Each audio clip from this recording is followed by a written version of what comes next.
ஒரே மகளை காப்பாற்ற வாரும். இரக்கம் காட்டும்.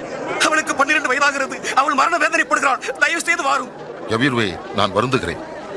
இயேசுவே, உன் மகள் மரித்து போனாள். போதகரை வருத்தப்படுத்த வேண்டாம். பயப்படாதே, விசுவாசமாயிரு, அவள் குணமடைவாள்.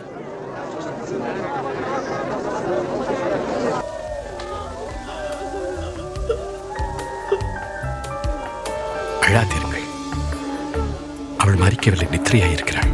மரணத்தின் பாதைதானில் மனம் தளர்ந்து நின்ற என்னை மருத்துவராய் நீரே வந்து மறுவாழ்வு தந்தீரையா.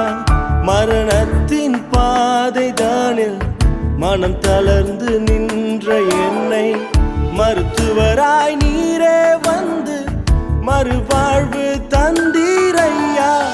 உம்மை போல யாரும்